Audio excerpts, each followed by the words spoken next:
Agora você ouve uma palavra de vida com o pastor Érico Rodolfo Bussinger.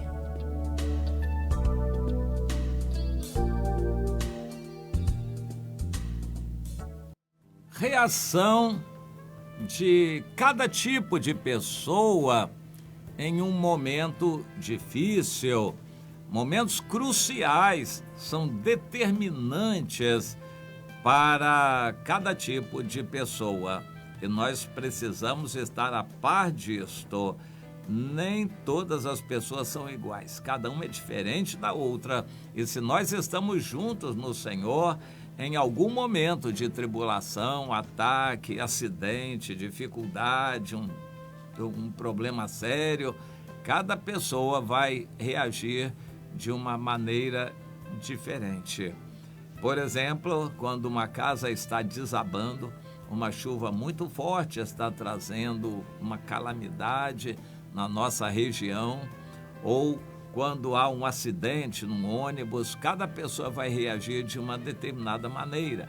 Quando o ônibus é assaltado, alguém vai lá na frente e anuncia um assalto. Cada passageiro vai reagir de uma forma diferente. E na igreja, quando há um problema, acontece um escândalo ou vem uma ameaça, os vários tipos de crentes vão reagir de formas diferentes.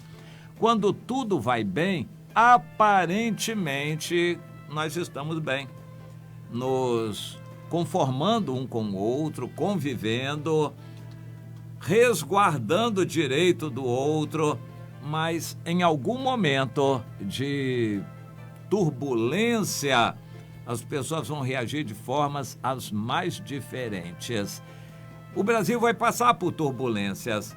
Enquanto está tudo em paz, os ônibus funcionam bem e a polícia patrulha as ruas, as pessoas se respeitam. Quando um assaltante assalta alguém na rua, os outros vêm, denunciam, a polícia corre atrás do assaltante. Então, isto é uma época de ordem, de paz. Porém, numa convulsão, quando um supermercado é assaltado, cada pessoa vai reagir de forma diferente naquele momento. Quando uma igreja for atacada pelo inimigo, seja por qual forma for, os crentes vão reagir de formas diferentes. E nós temos que estar avisados disso e preparados para isto. Jesus enunciou alguns princípios interessantes. Aquele que é de fora, que não é contra nós, acaba nos ajudando. E assim os cristãos deveriam ver os governantes. Nós não devemos esperar dos governantes simpatia para conosco, a nossa causa. O que nós queremos dos governantes é que sejam corretos, que mantenham a ordem no seu âmbito, que os governantes sejam justos, honestos. É só o que devemos esperar dos governantes. Nenhuma facilitação para nós, nenhum apoio para nós. Não devemos esperar dos governantes facilidade para nós. Devemos esperar que eles sejam bons governantes. Quem não é contra nós, é por nós. Um governante que está governando bem está a nosso favor. Nós temos que agradecer muito a Deus os prefeitos que nós temos, governador, presidente e outras autoridades que estão mantendo a ordem no país, na nossa cidade. Isso é bom, nós vamos agradecer a Deus isto.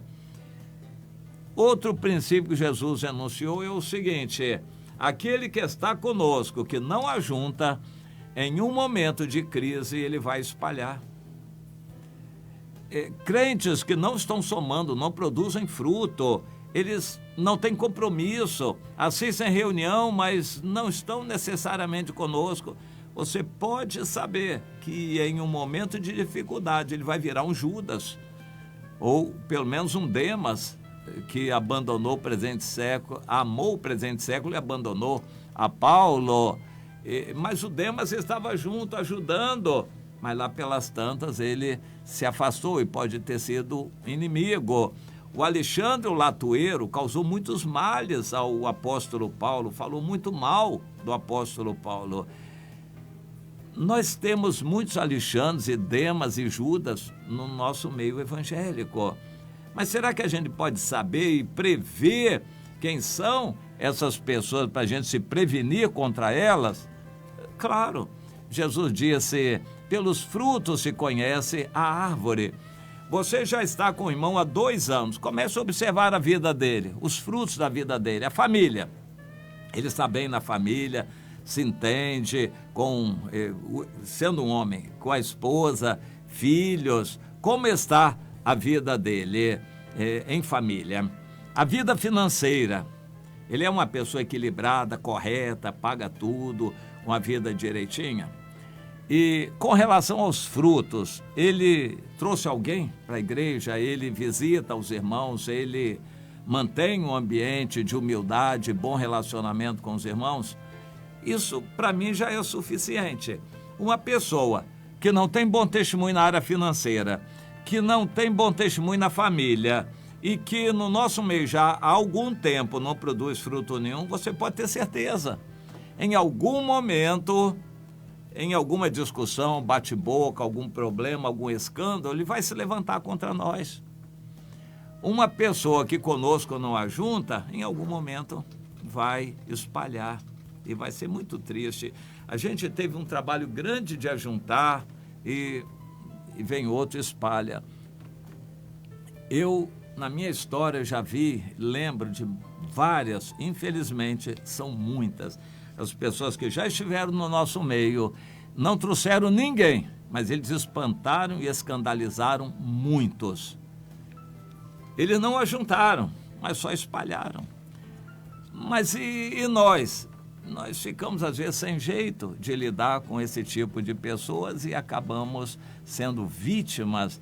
Nós, não, principalmente os crentes mais novos, porque os que são escandalizados são os mais novos, que se afastam e depois nunca mais voltam, por causa desses crentes velhos que não produzem fruto. Mas você não tenha dúvida, em um momento de dificuldade, eles vão espalhar, vão escandalizar os novos, por causa do seu eu, discussão, bate-boca e faz e acontece. Infelizmente, existe isso na igreja. Na situação crítica, momento crucial da morte de Jesus, quando ele estava para ser entregue, o Judas botou as unhas de fora e revelou quem ele realmente era. Aqui em Mateus 26, 14, um dos 12, chamado Judas Iscariotes, foi ter com os principais dos sacerdotes e lhes propôs: que quereis me dar? E eu vou-lo entregarei. E pagaram-lhe então 30 moedas de prata. E desse momento em diante, Judas buscava uma boa ocasião para entregar a Jesus. O Judas já era falso desde o início e Jesus sabia. Porque Jesus não expulsou o Judas do grupo desde o início? Porque ele precisava passar por aquilo. A maior parte dos outros 11 discípulos não percebeu quem era o Judas, mas a Bíblia diz que Jesus já sabia desde o início quem ele era. O Judas, no momento oportuno, quando ele viu os ânimos se acirrarem, os líderes religiosos, os sacerdotes querendo matar a Jesus, e eles procurando uma boa ocasião, e Judas foi oferecer uma traição. Eu conheço a vida dele e eu sei onde ele vai, então eu vou mostrar para vocês um momento em que ele estiver sozinho, à noite, então vocês vão poder prender longe da multidão. E disseram: é isso que nós queremos, isso mesmo, nós vamos te pagar bastante para você nos ajudar a prender esse homem longe da multidão. E foi o que o Judas fez. Mas antes disto, Jesus celebrou a última Páscoa, a festa dos pães asmos, e aproveitou para começar realizando a primeira ceia do Senhor.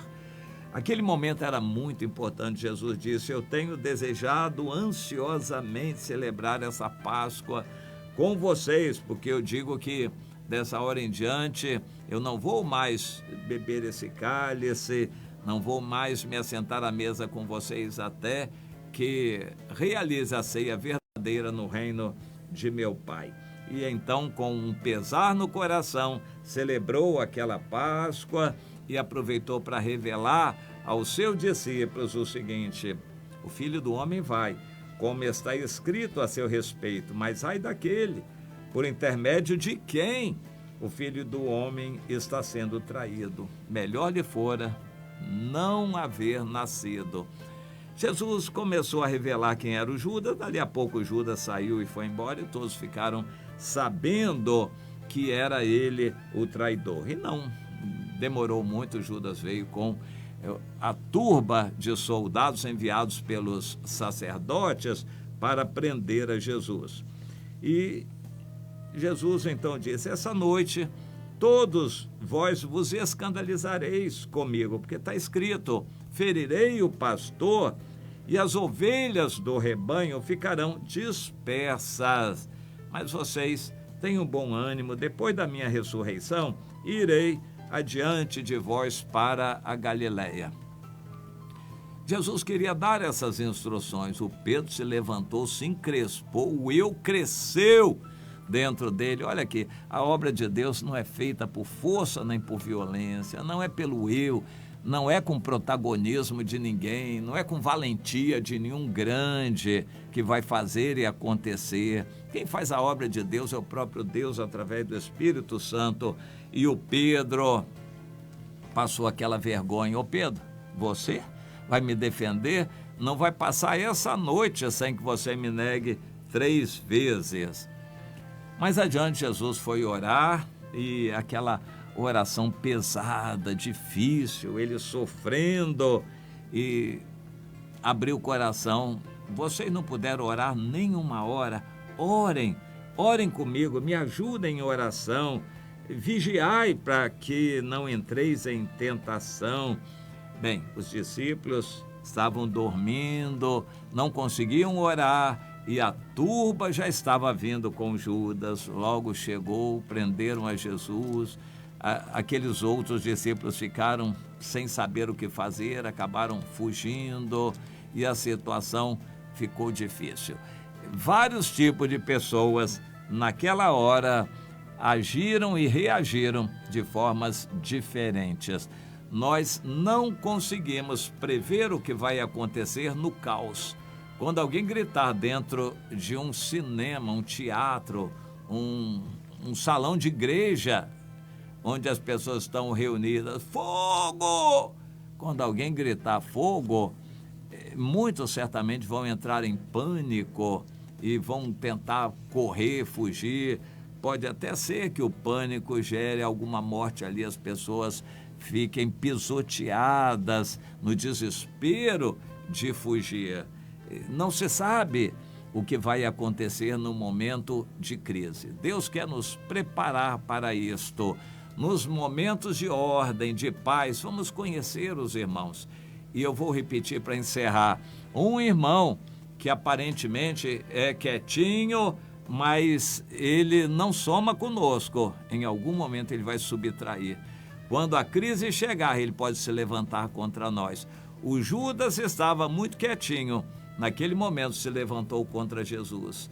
O Pedro deu lugar ao seu eu e passou vergonha. Foi recuperado, mas passou vergonha.